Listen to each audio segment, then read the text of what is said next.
My name is Sophie Sinclair. I'm 34 years old, and I'm a pediatric nurse.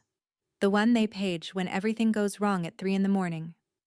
Last spring, at my parents' 40th anniversary dinner, my sister slid a bread basket in front of my 7-year-old while her kids cut into steaks, and my dad told me I should have packed him something. I just smiled and said, "Noted." Then the waiter came back to our table and I stood up and made a small announcement that ended 40 years of family arithmetic. But that dinner was only the beginning.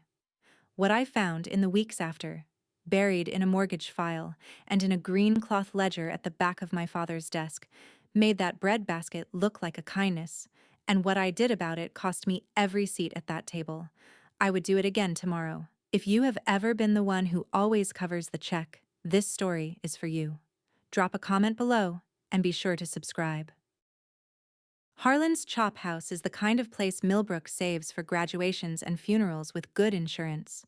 White tablecloths. Jazz turned down low. My sister Madison had booked the long table by the fireplace for our parents' 40th anniversary, and she'd called ahead that afternoon to pre-order for everyone. The food arrived like a parade. A ribeye for Harper, who is 8. A ribeye for Brody, who is 5 and eats mostly beige food. A lobster tail for her husband Travis, who tapped his new watch against the table while he waited.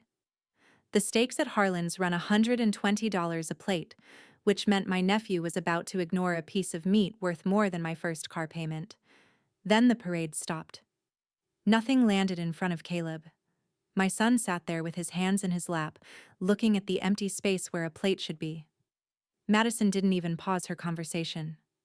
"Oh, we didn't order for your son," she said, and slid the bread basket toward him like she was doing us a favor. "The kids' menu here is sad. Trust me." My mother studied her wine. My father cut into his steak and, without looking up, added, "You should have packed him something." Caleb took one dinner roll and held it with both hands, careful, the way kids do when they're trying not to take up space. 7 years old, and he already knew his portion in this family. I felt something in my chest go very quiet and very cold, the way it does at work right before I start giving orders. I smiled at my sister. I smiled at my father. "Noted," I said. Then I raised my hand, flagged down our waiter, and asked him one question that changed the temperature of the whole table.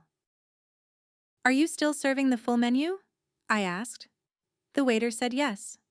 I ordered my son the ribeye, medium, with mashed potatoes, and the biggest chocolate dessert on the menu. "On a separate check, please? Just his and mine." The table went still in that particular way my family goes still, like a machine waiting to see if it needs to correct something. My mother leaned toward me, voice soft as frosting. "Sweetheart, you'll split the main bill with Travis, won't you? Your father's on a fixed income." And there it was. Here's what you need to know about my family's dinners. For 3 years, every one of them had been billed as Dad's treat. And for 3 years, when the check came, my father would pat his jacket, my mother would murmur about his heart, and the bill would drift down the table to me and Travis. Then Travis started forgetting his wallet. Not every time. Just often enough that I stopped being surprised. I had done the math on the drive over, actually. Birthdays, Easters, 2 anniversaries, a christening. I had been quietly buying this family's celebration since Caleb was in kindergarten.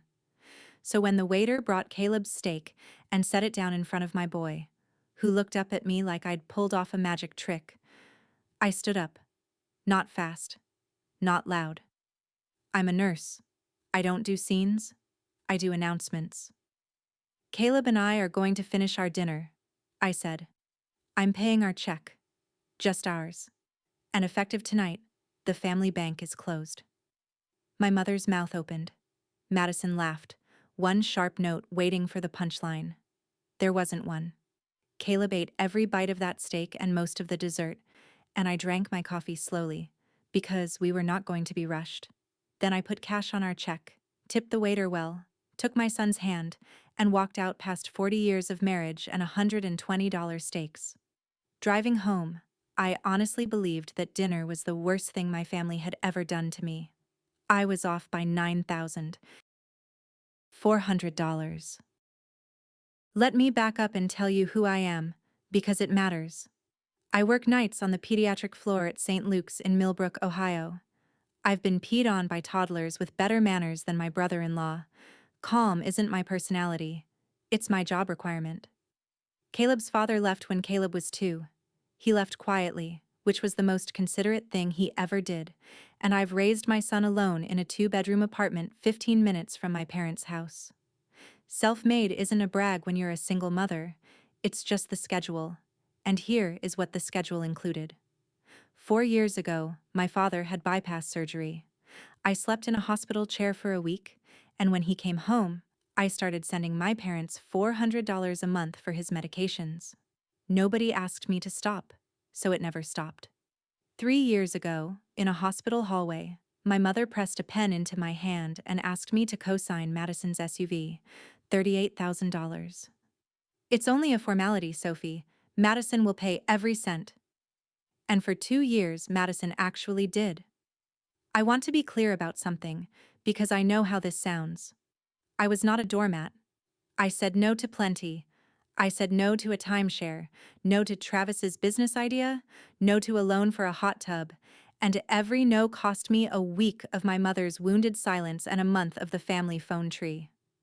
I paid the $400 because it was cheaper than the alternative, and the alternative was watching Caleb get frozen out of Christmas. I thought I knew exactly what my family cost me. It turned out I only knew the visible line items. Now, let me tell you what I wanted, because this story is really about a house. A little blue 2-bedroom on Alder Street, 6 minutes from Caleb's school, with a crooked front porch and an oak tree in the backyard that was practically begging for a tire swing. I had $28,000 saved for the down payment. 6 years of night shifts, 6 years of skipped vacations, store-brand everything, and picking up holiday rotations nobody wanted because they pay time and a half. Every deposit had a purpose, and the purpose had a bedroom window facing east. The first time I took Caleb to see it, he pressed both hands flat against the glass like he was checking its pulse. "Which room is mine?" he asked. I already knew. I had already measured, with my eyes, exactly where his dinosaur bed would go. Left wall, under the window, so the morning light would land on him instead of an alarm clock.